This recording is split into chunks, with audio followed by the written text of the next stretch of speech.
According to Chinese state media, on August 2nd, Liaoning local authorities said more than 6,000 people were evacuated after rising river water burst a dike in the northeastern province of Liaoning. In July, 2 rounds of heavy rainfall in the Raoyang River catchment in Panjin City, Liaoning Province, caused widespread flooding. According to the Department of Meteorology and Hydrology, this is the most severe flood ever. The dike broke at 10:30 a.m. local time on August 1st. Panjin City's flood control headquarters activated a Level 1 emergency flood control response and dispatched more than 2,000 rescue workers, 320 transport vehicles, and vehicles to the scene. Flood-fighting materials such as sandbags and timber piles were quickly brought to the area. As of 7 p.m. on the same day, more than 6,000 residents had been safely evacuated. The flood has reported no casualties, but urgent rescue work is still underway. On July 31st, Liaoning Flood Control and Drought Relief Headquarters said that heavy rainstorms had affected more than 222,000 people in northeast China's Liaoning province. Roughly 44,000 hectares of crops were damaged that day, and direct economic losses from the floods reached almost $62 million. China is the largest automotive market. This attracts global industries to enter China to grab market share. The automotive industry has long invested in the Chinese market. Some people may not recognize the new name of Stellantis NV Group, which is a merger of 2 major companies, Fiat Chrysler and BPS Citroën. However, chances are a good many people know of Stellantis' many global automotive brands, including Alfa Romeo, Jeep, Dodge, and Ram, as well as more familiar brand names in other markets, Citroën, Peugeot, and Opel. The world's 4th largest automotive group, Stellantis NV CEO Carlos Tavares recently expressed dissatisfaction with the Chinese market. Jeep launched a joint venture with China's Guangzhou Auto, or GAC, in 2010 and established a production line. According to the mainland media, Stellantis only announced in January this year that it intends to increase its shareholding in the joint venture with GAC from 50% to 75%. Even though an agreement has been signed, the final increase in shareholding has not been implemented, and it is likely to be officially blocked. Carlos Tavares said, quote, "We've seen more and more political interference in the Chinese business community over the past few years, and we don't want to fall victim to cross-sanctions like other companies have recently been doing in other parts of the world." End quote. Jeep closed its production lines, although it will still sell products in the future through imports, probably not to abandon the Chinese market, but rather to adopt a passive strategy. The chain effect may cause the closure of Jeep's production lines to spread to other brands. The armed forces of the Russian Federation continue the special, operational, tactical and army aviation, missile troops and artillery strikes continue against military facilities in Ukraine. 3 command posts have been hit, including a battalion of the 72nd Mechanized Brigade near Veselaya Dolina in Donetsk People's Republic and the 65th Mechanized Brigade near Yulivka in Zaporozhye region, as well as 133 areas of Ukrainian manpower and military equipment concentration.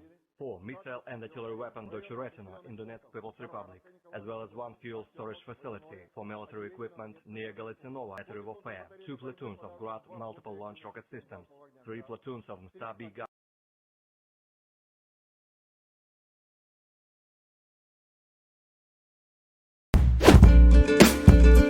Many companies from the European Union and South Korea gradually withdraw from China. This is because China's economic growth is slowing down, and the United States and the European Union are reshaping global supply chains against China. According to New York Times, this month, Chinese officials announced that the economy grew at its slowest pace since the early days of the pandemic. China's strict COVID-19 policy has exacted a heavy toll on business. The company's exports into China are no longer on the rise. Moreover, unemployment is high, the housing market is in crisis, and nervous consumers are causing the Chinese economy to look shaky. Many companies such as A.H. Beard and Adidas believe sales are unlikely to recover in China. Tony Pearson, chief executive of A.H. Beard, said, "I certainly don't see China returning to the rates of growth that we had seen previously." On August 1st, the European Union Chamber of Commerce in Korea announced that 23% of European enterprises canceled or postponed their investment in China in the year's second quarter. According to a survey by the Federation of Korean Industries,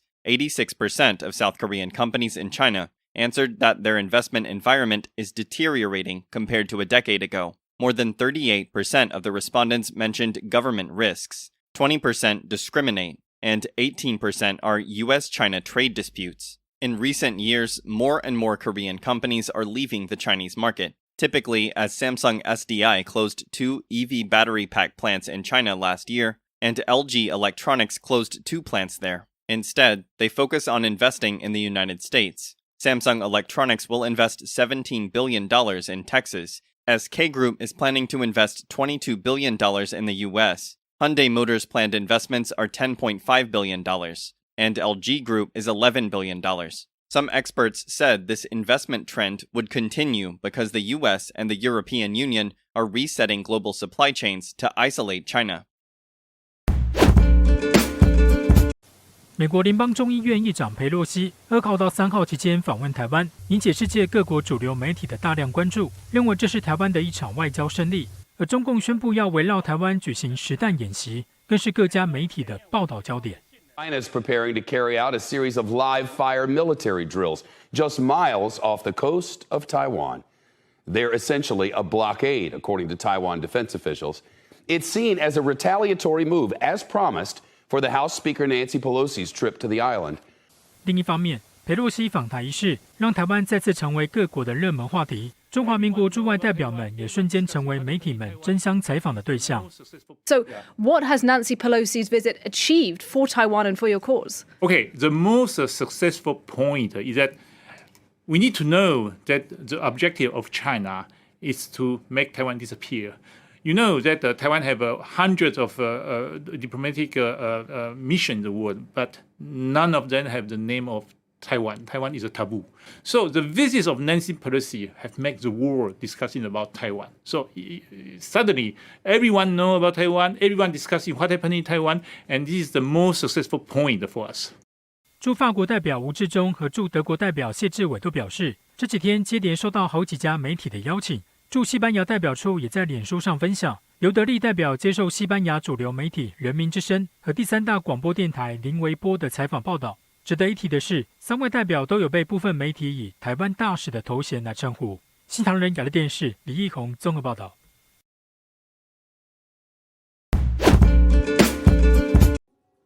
中共曾扬言，如果佩洛西访台，中国军队绝不会坐视不管。同时，从29号起，一连6天在台海、南中国海、东中国海进行军演。在最靠近台湾的福建平潭，还进行了1996年以来首次实弹射击。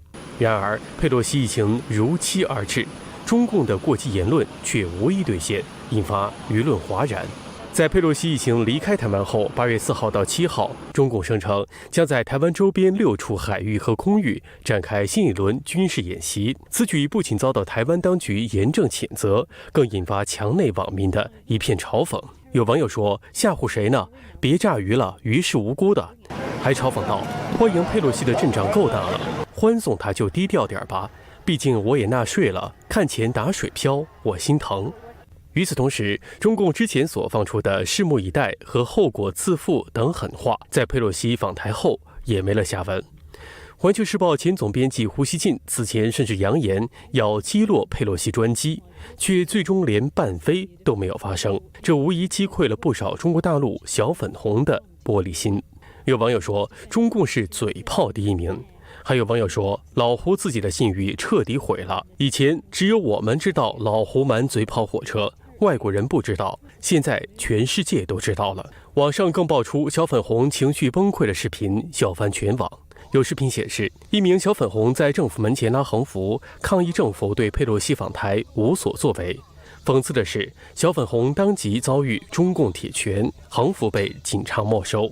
还有小粉红对中共当局失望透顶，到市政府门口砸鸡蛋。那个美国的到这边呢，共产党的都不敢吭一声，我就买了些鸡蛋砸这个市政府。还有一个人一边弹琴一边猛扇自己耳光，说是模仿讽刺小粉红。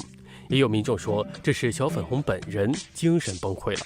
还有一位妇女在观看佩洛西的新闻画面时气得直跳脚。更更令人感到啼笑皆非的是，网传在佩洛西访台期间，一首名为《今夜你会不会来》的香港流行歌曲一度无法播放。然而，中共的信息封锁无法阻断中国大陆民众对佩洛西访台的关注度，消息更是一度占据微博热搜榜。前面10个热搜话题当中，竟然有8个与佩洛西相关。微博在佩洛西访台当天的8月2号离奇崩溃1个多小时。新唐人记者赵凤华、王慧综合报道。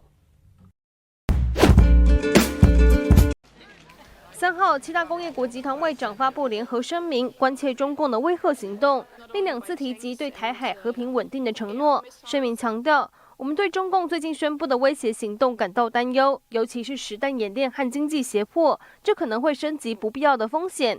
北京没有正当理由以访问为借口，在台湾海峡进行侵略性军事行动。我们国家的议员在国际间旅行符合常规和惯例。中共推升局势的反应正在加剧紧张局势，并破坏区域稳定。Well, I do not support China's inflammatory language on this issue. It's perfectly reasonable what is taking place, and I urge China to de-escalate. There's no reason for Beijing to turn this visit, which is consistent with our policy, into some sort of crisis, or to use it as a pretext to increase aggressive military activity in or around the Taiwan Strait. Unsere Auffassung ist, dass eine Änderung des Status quo in der Straße von Taiwan nur friedlich und im gegenseitigen Einvernehmen aller Beteiligten erfolgen kann. Und dass derartige Besuche nicht als Anlass für militärische Drohgebärden und den Einsatz ökonomischer Zwangsmittel genutzt werden sollten. 路透社报道，加拿大外交部长赵美兰也表示，显然这次访问不能作为加剧紧张局势的理由或借口。我们呼吁中共缓和局势，因为我们认为这可能不仅存在加剧紧张局势的风险，而且还会破坏区域稳定。法国国民议会外交委员会主席布朗吉3号晚间也以外委会主席身份发表声明，表示台湾的公民有权利在自己的领土上自由生活，接待所选的宾客。